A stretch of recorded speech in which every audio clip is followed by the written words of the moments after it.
and are in place. You would have followed the presser by the Foreign Minister on 15th March, wherein he outlined the importance and key objectives of this conference and the singular honor it brings to Pakistan once again as the CFM chair for the next 1 year. The theme of the session, Partnering for Unity, Justice and Development, represents our commitment to foster unity within the Ummah, advance the cause of justice for all Muslim people, and promote prosperity and sustainable development for OIC member states. We will seek to build partnerships and bridges of cooperation across the Islamic world to address the myriad of challenges confronting us and to seize the multiple opportunities that present themselves to promote the collective interests of the Ummah.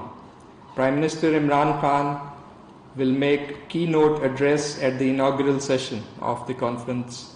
Apart from addressing the core issues on the agenda, particularly Palestine and Jammu and Kashmir, the conference discussions will focus on key priorities such as countering Islamophobia, recovering from COVID-19 pandemic, and diverse matters of peace and security, economic development, cultural and scientific cooperation, and revitalizing the role of the OIC. The follow-up of the extraordinary session on Afghanistan will also be reviewed. Over 100 resolutions likely to be adopted by the session will articulate OIC's perspective on major contemporary issues. We'll be sharing more details with you in the separate briefing after this. Ladies and gentlemen, now let me turn to a significant achievement of Pakistan's diplomacy under the guidance of Prime Minister Imran Khan. On 15th March, the United Nations General Assembly has unanimously adopted a landmark resolution introduced by Pakistan on behalf of the OIC countries, proclaiming 15th March as the International Day to Combat Islamophobia. This resolution reflects the sentiments of more than 1.5 billion Muslims around the world. This is the first time ever that the UN has adopted a resolution specifically recognizing Islamophobia as a contemporary form of discrimination. Prime Minister Imran Khan was the first Muslim leader to raise the issue of Islamophobia at the UN. You would recall in his first address to the UNGA in September 2019. In his several addresses since at various international forums, the Prime Minister has continued to forcefully advocate the need to effectively combat the scourge of Islamophobia. The Prime Minister has rallied the Muslim world for collective and effective action against Islamophobia. It may be recalled that at the Niamey OIC CFM in November 2020, Pakistan had initiated a resolution calling for the designation of 15th March as the International Day to Combat Islamophobia, and this resolution was unanimously adopted by the OIC. And subsequently, we brought the discussion to New York, where, working together with other OIC partners, we pursued extensive diplomacy and constructive engagement with UN member states, leading to consensus adoption of the resolution by the UN General Assembly. The commemoration of the International Day to Combat Islamophobia will send a clear message against contemporary challenges of racism, discrimination, and violence against Muslims. It will raise international awareness about increasing Islamophobia and anti-Muslim hatred. It will promote the message of tolerance, peaceful coexistence, and interfaith and cultural harmony. Let me state that Pakistan has been a bridge builder on this issue. We want to promote respect for all religions and beliefs, and we continue to advocate global dialogue among civilizations under the ambit of the UN to promote interfaith harmony and understanding. Ladies and gentlemen, I am sure you would have followed Pakistan's continuing proactive diplomatic outreach and engagement with our friends and partners in recent days. The Prime Minister spoke to EU Council President Charles Michel. The Austrian Foreign Minister Alexander Schallenberg, accompanied by a strong business delegation, is in Pakistan. We had the delegation level talks and the joint press stakeout by the two foreign ministers yesterday. He has also called on the Prime Minister. On 17th March, the Foreign Minister also received His Excellency Major General Bashir Saleh Magashi, Minister of Defense of Nigeria, and the Minister has also called on the Prime Minister.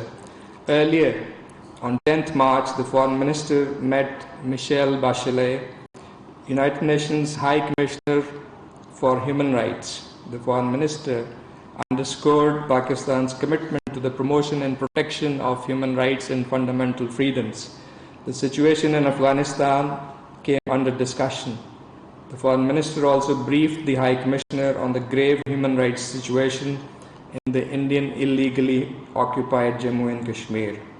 Over the last 2 weeks, Foreign Minister Qureshi has had a number of telephonic interactions, including with Mr. Joseph Borrell, Vice President of the European Commission, State Councillor and Foreign Minister Wang Yi of People's Republic of China, the Foreign Minister of the Russian Federation, the Foreign Minister of Hungary, Secretary General of the OIC, Foreign Ministers of Indonesia, Malaysia, Somalia, Germany, Iran, Morocco, and Belarus.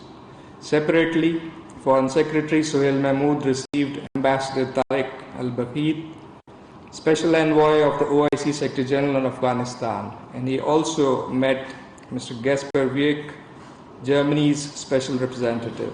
Let me note that in these interactions, apart from bilateral cooperation, various regional and global issues of common interest came under discussion. The situation in Ukraine was one of them. We have emphasized that Pakistan's position on the issue was driven by the imperative of protecting the country's vital interests. Pakistan has taken a principled decision not to be part of bloc politics. We have underlined that Pakistan will only be a partner in peace, not in conflict. Prime Minister Imran Khan had alerted about the adverse consequences of conflict for everyone, especially the developing countries, and that is clearly evident today. Pakistan has also consistently emphasized the fundamental principles of the UN Charter, including self-determination of peoples, non-use or threat of use of force, respect for sovereignty and territorial integrity of states, pacific settlement of disputes, and equal security for all. We believe that these principles should be applied consistently and universally. Pakistan remains deeply concerned over the continuing military conflict. We are calling for immediate cessation of hostilities, establishment of humanitarian corridors, and provision of humanitarian assistance, and continuation of talks between Ukraine and Russia, and persistent efforts for a diplomatic solution. We have engaged both Ukraine and Russia, the neighboring countries, key partners in Europe and others, and are willing to make all possible contribution to reinforce efforts for a diplomatic solution. We have put ourselves in a position to communicate with both sides, and we continue to make our contribution. As you are aware, Pakistan has also dispatched humanitarian assistance for the Ukrainian people, in keeping with our close relations with Ukraine. Ladies and gentlemen, I am sure you have followed closely the grave incident of unprovoked and flagrant violation of Pakistan's airspace by an Indian supersonic missile that fell to the ground near Mian Channu, causing damage to civilian property on 9th March. The flight path of the missile also endangered many international and domestic commercial flights, both in Indian and Pakistani airspace, as well as human life and property on ground. You are aware of the briefing by DG ISPR and DGPR Pakistan Air Force of 10th March and the summoning of the Indian Chargé d'Affaires on 10th March to convey our strong protest. On 11th March, Indian Press Information Bureau's Defense Wing issued a statement admitting that a missile was, quote-unquote, accidentally launched from India due to a, quote-unquote, technical malfunction during the course of a, quote-unquote, routine maintenance. Taking note of that statement, our ministry issued a press release on 12th March in which questions were raised regarding India's security protocols and technical safeguards against accidental or unauthorized launch of missiles in a nuclearized environment. The Indian CDA was again called in that day and formally conveyed the government of Pakistan's serious concerns on the Indian press statement. A démarche was also handed over. The grave nature of this incident raises fundamental questions regarding security protocols and technical safeguards against accidental or unauthorized launch of missiles in a nuclearized environment. Therefore, such a serious matter cannot be addressed with simplistic explanations proffered by the Indian authorities. Some of the questions that need to be answered by India include the following. India must explain the measures and procedures in place to prevent accidental missile launches and the particular circumstances of this incident. India needs to clearly explain the type and specifications of the missile that fell in Pakistani territory. India also needs to explain the flight path and trajectory of the accidentally launched missile and how it ultimately turned and entered into Pakistan. Was the missile equipped with self-destruct mechanism, and why did it fail to actualize? And the question, are Indian missiles kept primed for launch even under routine maintenance?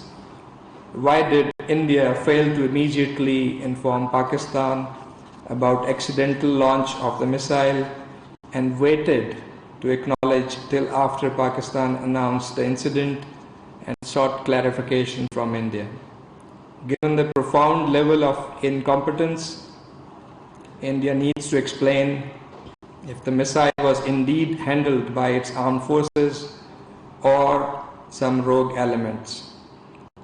We believe that the whole incident indicates many loopholes and technical lapses of serious nature in Indian handling of strategic weapons. Indian decision to hold an internal court of inquiry is not sufficient since the missile ended up in Pakistani territory. Pakistan has therefore demanded a joint probe to accurately establish the facts surrounding the incident. Given the short distances and response times, any misinterpretation by the other side could lead to countermeasures in self-defense with grave consequences. Pakistan therefore calls upon the international community to take serious notice of this incident of grave nature in a nuclearized environment and play its due role in upholding and promoting strategic stability in the region. Let me inform that Pakistan has briefed the P5, European and other countries on this matter. The Foreign Minister has also spoken to UN Secretary General and also addressed a letter to the President of the UN Security Council and the Secretary General on 14th March on this incident. The letter to the Security Council also draws attention to India's persistent, aggressive and irresponsible actions, its massive arms buildup, as well as its offensive military doctrines and force postures which pose an ever-present threat to peace, security and stability in South Asia. The letter also calls upon the Security Council to demand from the Government of India to hold a joint investigation into the missile incident along with Pakistan to accurately establish the facts surrounding the incident. It also demands from India to desist from any further actions that would jeopardize regional peace and security, and also to take measures to provide reassurances to Pakistan and the world community about the security and safety of India's weapon systems and the credibility of its command and control systems. With this, I would like to conclude, and I am happy to take your questions.